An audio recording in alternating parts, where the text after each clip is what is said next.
আপনারা একজন প্রখ্যাত একজন বিজ্ঞানীর একটি উক্তি আপনারা আমার চাইতে আরো ভালো জানার কথা। তিনি বলেছিলেন, একজন ছেলে এবং একজন মেয়ে কখনো বন্ধু হতে পারে না। আপনি বলবেন, না ভাই, আমার মনে কোনো বাজে চিন্তা নেই, আপনি এত হুজুর মানুষের সাথে খারাপ চিন্তা কেন করেন? আপনার মনে কোনো খারাপ চিন্তা আসছে না। আমি আপনাকে সত্যবাদী বলে বিশ্বাস করলাম।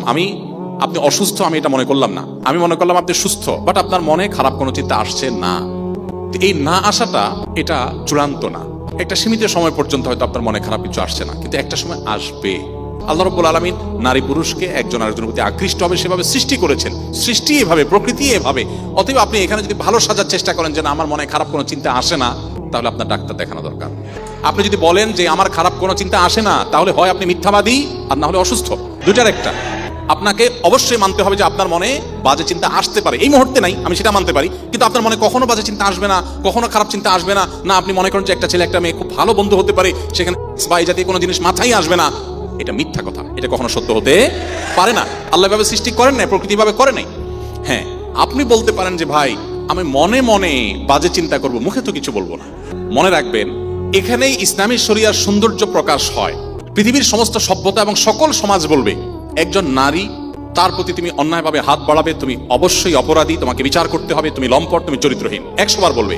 পৃথিবীর কোন সভ্যতা আপনাকে বলবে না একজন নারী তার সৌন্দর্য দেখে তাকে মনে মনে আপনি করছেন, আপনি মনে মনে করছেন, মনে মনে তাকে নিয়ে নোংরা চিন্তা করছেন, মনে মনে আপনি তার সাথে ব্যভিচারে লিপ্ত হয়েছেন। পৃথিবীর কোন সভ্যতা, কোন সমাজ বলবেন আপনি খারাপ মানুষ, বলবে তুমি আস্ত একটা ফেরেশতা, তুমি তো কারোর দিকে হাত বাড়াও নাই। কিন্তু ইসলাম আমাদের এই সভ্যতার চাইতে আরো এক ধাপ এগিয়ে। ইসলামী শরিয়া বলে আপনি কারোর কোন নারীর প্রতি অবিচার করেছেন, তার চরিত্র হনন করবার অপচেষ্টায় লিপ্ত হয়েছেন, আপনি জেনাকারী, আপনি পাপিষ্ট, আপনি ব্যভিচারী, আপনি অপরাধী। সাথে সাথে আরো এক ধাপ এগিয়ে আপনি কোন নারীর সৌন্দর্য দেখে মনে মনে জল্পনার জগতে, কল্পনার জগতে তাকে করেছেন, তাকে নিয়ে আপনি বাজে নোংরা চিন্তা করেছেন। নবী সাল্লাল্লাহু আলাইহি ওয়াসাল্লাম বলেছেন জিনাল আইনি আন নজর, তুমি অন্তরে যে তাকে নিয়ে বাজে চিন্তা করলে বা চোখ দিয়ে যে খারাপ দৃষ্টিতে তার দিকে তাকালে, এর কারণে তুমি আল্লাহর খাতায় জেনাকারী হিসাবে, ব্যভিচারী হিসাবে তোমার নাম লেখা হয়ে গেল। কিয়ামতের ময়দানে তোমার বিচার হবে। Wait and C.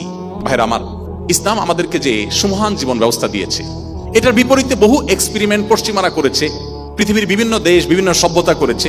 সবাই একটা পর্যায়ে এসে আবার বাস্তবতায় ফিরে আসতে বাধ্য হয়, নিরুপায়। কারণ প্রকৃতি, আল্লাহ সৃষ্টি এভাবে, এর বাইরে কোনো সিস্টেমে মানুষের উন্নতি থাকতে পারে না। এই জন্য ছেলে মেয়ে একসাথে যদি পড়াশোনা করতেই হয়, তাহলে সেক্ষেত্রে অবশ্যই স্বকীয়তা বজায় রেখে শরিয়ার পর্দার বিধিবিধানগুলোকে সর্বোচ্চ গুরুত্ব দিতে তারপর আমাদেরকে মেনে চলতে হবে। এটা আমাদের কল্যাণার্থী।